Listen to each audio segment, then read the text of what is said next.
కొంతమంది ఇదే బాధ ఎప్పుడు, ఏమండి మా బంధువులందరూ మమ్మల్ని శపిస్తారు, నువ్వు అలా అయిపోతావు ఇలా అయిపోతావు, మట్టి కొట్టుకుపోతావు అన్నారండి. నిన్నే నిద్ర పట్టట్లేదండి. నిద్ర పట్టకపోవడానికి ఏముందమ్మా, వాళ్ళ దగ్గర అంతకన్నా గొప్ప మాటలు ఏం ఆశిస్తావు నువ్వు? వాళ్ళు అంటారంతే, వారి ఉద్దేశం అదే. వారు మట్టి కొట్టుకుపోతా ఉన్నారండి, కష్టాలు పాలైపోతానన్నారండి, ఇబ్బందులు పాలైపోతానన్నారండి, మా ఫ్యామిలీ అంతా రోడ్డు మీద పడిపోద్ది అన్నారండి అనని వాళ్ళు అంటూ ఉండాలా, యేసయ్య నేను దీవిస్తూ ఉండాలా. హల్లెలూయా. ఎందుకోసం దేవుని గొప్పతనం ఏంటో తెలుసా?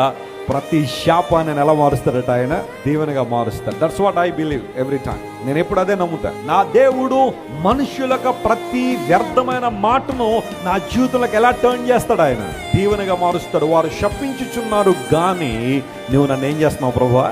దీవిస్తున్నావు. ఈ మాట రాసి పెట్టుకోండి, ఎక్కడైనా మీ ఇంట్లో కాగితం మీద రాసి అతికించుకుని గోడ మీద. మనుషులు దూషణ మాటలు పలుకుతారు, శపిస్తారు. నీ అభివృద్ధిని నోచుకోలేని వాళ్ళు, లేదా నీ యొక్క పురోభివృద్ధిని జీర్ణించుకోలేని వారు నీ గురించి ఎన్నైనా మాట్లాడతారు. వాళ్ళు అలా మాట్లాడటంలో పెద్ద ఆశ్చర్యం ఏమీ లేదు. సోషల్ మీడియాలో కావచ్చు, లేకపోతే యూట్యూబ్లో ఇలాంటివన్నీ చూస్తూ ఉంటే యేసు ప్రభువుని గురించి, దేవుని బిడ్డల గురించి, దేవుని సేవకుల గురించి ఇష్టానుసారం మాట్లాడే వాళ్ళు చాలా మంది ఉన్నారు. అవన్నీ అప్పుడప్పుడు నేను చూసినప్పుడు అనిపిస్తుంది, వాళ్ళకి అంతకుమించి ఏం వస్తుందా, అంతకుమించి ఏం మాట్లాడగలరని. వాళ్ళకి ఇంతవరకు ఏదేదో నేర్చుకున్నా ఉన్నారు, అంతకుమించి ఏమి నేర్చుకున్నారని. సభ్యతా సంస్కారం నేర్చుకోలేని వాళ్ళు ప్రపంచాన్ని ఏం ఉద్ధరిస్తారు అనిపిస్తూ ఉంటుంది. దేవుని నమ్ముకున్న బిడ్డల మాటలు ఎలా ఉంటాయి చెప్పండి? ప్రభువుని అంగీకరించిన వారి సంస్కారం ఎలా ఉంటుంది? వారు మాట్లాడే విధానం ఎంత బాగుంటుంది. కానీ కొంతమంది నోరు ఉంది కదా అని చెప్పి ఇష్టానుసారం మాట్లాడుతుంటే అనిపిస్తూ ఉంటుంది, వాళ్ళ నుండి అంతకుమించి గొప్ప మాటలు ఏమి ఎక్స్పెక్ట్ చేయగలం. నీ హృదయం చేదుగా ఉంటే నీ మాటలు కూడా ఎలా ఉంటాయి? చేదుగానే ఉంటాయి.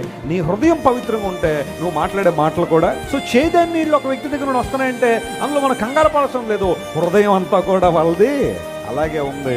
వాళ్ళు నమ్మిన విధానాలు, వారు నమ్మిన మతాలు వారిలో ఇంతైనా మార్పు తీసుకురాలేదనే విషయం అక్కడే తెలిసిపోతుంది కదా. కానీ దేవుని బిడ్డల మాటల్లో కంట్రోల్ ఉంటుంది. హల్లెలూయా. వారు మాట్లాడే మాటలు సభ్యత ఉంటుంది, సంస్కారం ఉంటుంది. దేవుడు నేర్పించిన పద్ధతి అది. ప్రభువును కలిగి ఉన్న వారి జీవితంలో ఉన్న ఆశీర్వాదం అలాంటిది.